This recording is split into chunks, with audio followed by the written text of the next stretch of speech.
ਬਾਅਦ ਹੀ ਗੱਡੀ ਲੈ ਜੇ ਉਹ ਸਾਨੂੰ ਵਿਖਾਈ ਵੀ ਨਹੀਂ ਜੇ ਨਾ ਸਾਨੂੰ ਕੋਈ ਝੂਟਾ ਦਵਾ ਜੇ ਨਾ ਸਾਨੂੰ ਸੈਲ ਕਰਾਈ ਜੇ ਤੁਸੀਂ ਕਿੱਥੇ ਪਹੁੰਚੇ ਹੋਏ ਜੇ ਸੈਲ ਕਰਾਉ ਕੋਣੀ ਆਪਾਂ ਨੂੰ ਮੈਂ ਕਿਹਾ ਕਹੂੰਗਾ ਭਾਈਆ ਤੁਹਾਨੂੰ ਮੈਂ ਸੈਰ ਵੀ ਕਰਾ ਸਾਂ ਤੁਹਾਨੂੰ ਮੈਂ ਮਠਿਆਈ ਵੀ ਖਵਾ ਸਾਂ ਕਿਦਾਂ ਮੈਂ ਹਾਲੇ ਵੱਲ ਸਿੱਖਦਾ ਫਿਰਨਾ ਬਾਹਰ ਕਿਦਾਂ ਮਨ ਹਾਂ ਮੈਂ ਗਿਆ था परसों शहर उत्थे मेरे नाल बड़ा वाकया हो गया बड़ा वड्डा वाकया हो गया दसना दा सी पण थानू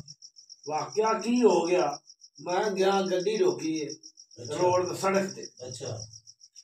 अई सड़क क्रॉस करके सामान खरीदया सामान लिया ते डिग्गी च रखया क्योंकि मैं नवा वाल पसंद चाह मैनू बड़ा सी गड्डी चलावन दा बड़ा शौक सी बड़ा मैं गेट खोलिया गड्डी दे विच पै गया जे मैं चाबी लाई चलावन लगा तो चाबी नहीं लगी सोची नहीं मैं लभ्या ना स्टीयरिंग ना डैशबोर्ड मैं परेशान हो गया मैं कहा मेरी तो गड्डी का सामान ही चोरी हो गया मैं बड़ा परेशान होते बैठा पिछों सार्जेंट आया उन्हें कहा बाजी गड्डी साइड से कर मैं यार गड्डी की साइड से करा मेरी गड्डी का सामान चोरी हो गया है उन्हें कहा उल्लू दे पट्ठिया तू पहली सीट पे बैठा अगली पे